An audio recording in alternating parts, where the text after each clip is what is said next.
Today on Ballistic BBQ, I'm going to be cooking up a USDA prime brisket, hot and fast, on Sunterra's wood-fired oven. Let's get going. And here's that brisket.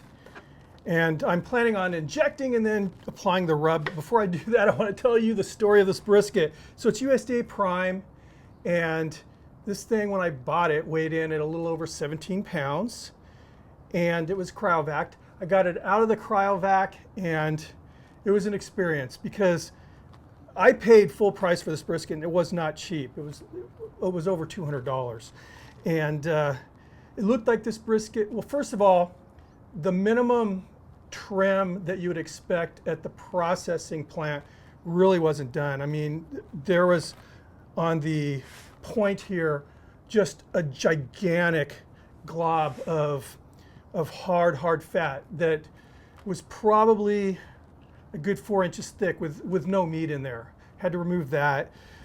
Right here on the flat where they were trimming off the silver skin, there were literally flaps of meat and gouges in it. I mean, you can see I tried to clean it up, but it's just really gouged. Down here at the end of the flat, there was probably a good close to 3 inches of meat that it was cut and was just hanging on by a thread. I removed that. It was very, very frustrating. And on the edges where normally you'd have that feathered kind of gray meat, it was it was over 2 inches of fat. It wasn't even trimmed there. So it was, I lost so much weight. And I mean, this isn't my first brisket. I've done a lot of briskets in my life, but this was probably the most, like, ratio-wise fat that I've ever trimmed off of a brisket. And I didn't go crazy aggressive with this, but wow, I mean, it's a fairly small brisket now after the trim. And again, I didn't go really aggressively on it. So anyway, like I said, I cleaned up the best I could. It was really ugly before. It is what it is. I partially separated the flat from the point, and I just kind of wanted to scoop out a bunch of that big, thick, hard, fat seam that runs through there. And then I took down the fat cap to about 1/4 inch thick. It's time to inject this brisket.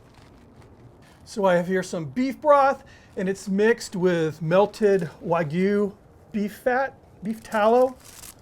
So I have this fat cap down, and I'm going to start the injection. I'm going to eject about every inch, and I'm going to follow the grain pattern.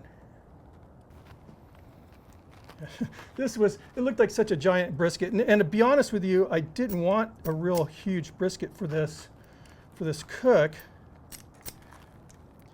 And the butcher shop that I go to, which I love, I'm not going to talk smack about them, but they told me that this was the smallest brisket they had. Again, it was weighing in at over 17 pounds. But I bought a lot of fat, which I'm saving. I'm saving the fat, and I'm going to make my own tallow with that. All right, I'm done with the injection. We're going to apply a rub. Salt and pepper, maybe a little garlic powder would be great. I'm going to be using, it's my buddy Harry Sue's Moolah beef rub. It's really good stuff. And I'm going to start with the meat side up, because on this particular cooker, and I've never done a brisket in this cooker before, but I'm going to go with fat cap up, see what happens.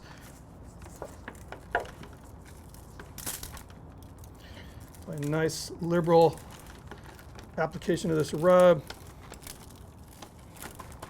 Right, that looks good. I'm going to allow this to kind of sweat through the rub, and then we'll get it on the cooker. Let me show you the cooker. So this is my new outdoor oven. It's from Sunterra Outdoor, and I haven't done a video using this yet, but I've done a few cooks here for the family, and I'm really loving this. Haven't done a brisket on this before, so again, this will be a learning experience for all of us, but I'm confident in this thing.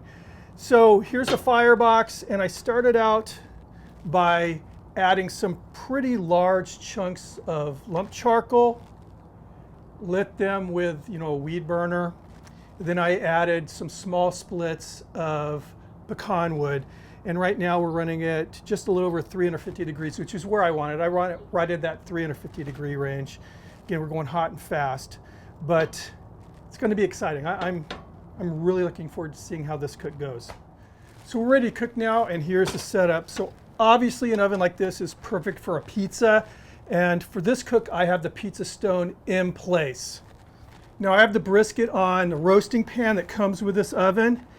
Now with this roasting pan, it will actually seat down in the recessed area where that pizza stone is. You don't need to have the pizza stone in place to use this roasting pan. But for this particular cook, again, it's going to be a pretty long cook. I just want to play it on the safe side, and I think this will make, I don't know, a more convective temperature in there, if that makes any sense. It does to me. But anyway, I'm going to leave it in here, and I'll be checking on it periodically, see if it needs a spritz of water, if that bark is starting to set. And once I have the color I want and that bark is set, then we're going to wrap it and add a little liquid to the wrap. So keep you guys posted. This can be fun. The brisket's been cooking now about 40 minutes. Surface is looking a little dry. We're going to go ahead and hit it with some water, just a little spritz of water. Looking good.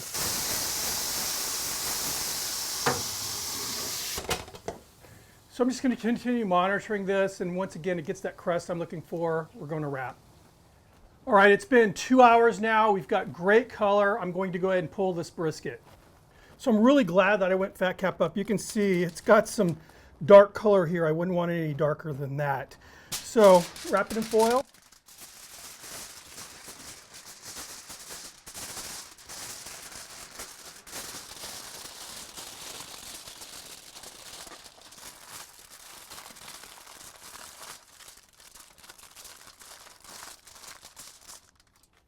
And I have the leftover of that beef broth with the Wagyu tallow, melted tallow.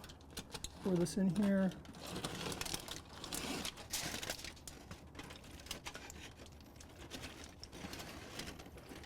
Smells really good. It has more of that kind of grilled steak kind of a smell than you would expect from a brisket. That's, you know, hot and fast.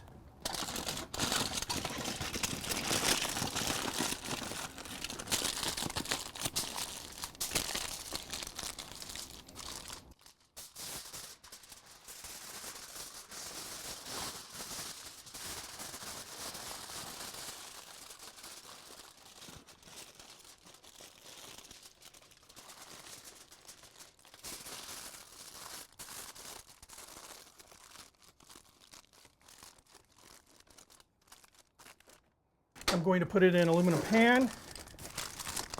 I'm going to go ahead and stick a meat probe in here.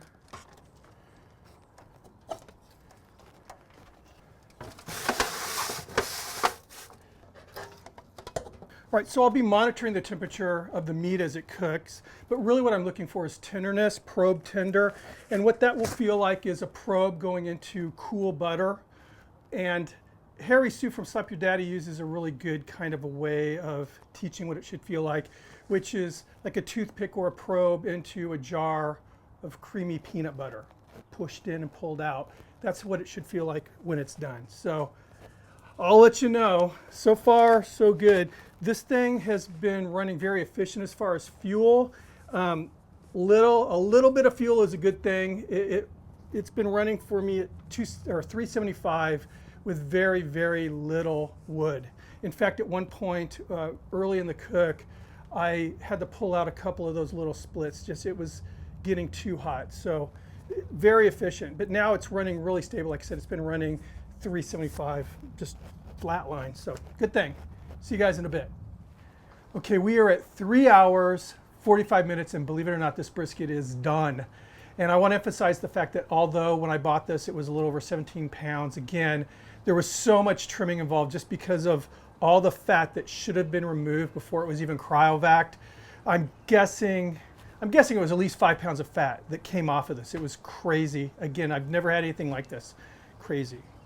But anyway, it's done. The internal temperature of the brisket right now is running at 210 degrees Fahrenheit. What I'm going to do is pull the brisket from the cooker. I'm going to drain that fluid, that liquid that I poured in there, and let it vent for a little bit, rewrap it, and then I'm going to rest it for a couple hours. Then we'll slice it up and hopefully it's turned out. We'll see. And here we are, much smaller than it was before.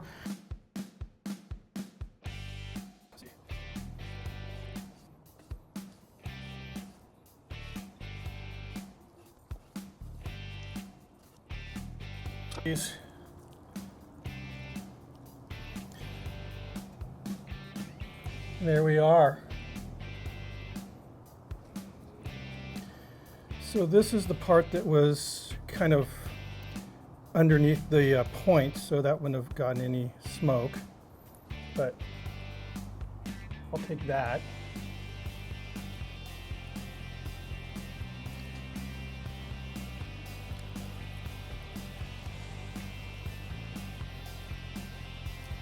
Wow, it's good.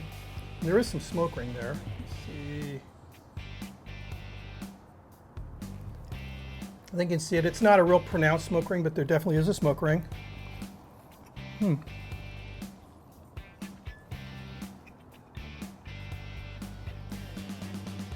a nice band right there? This is good.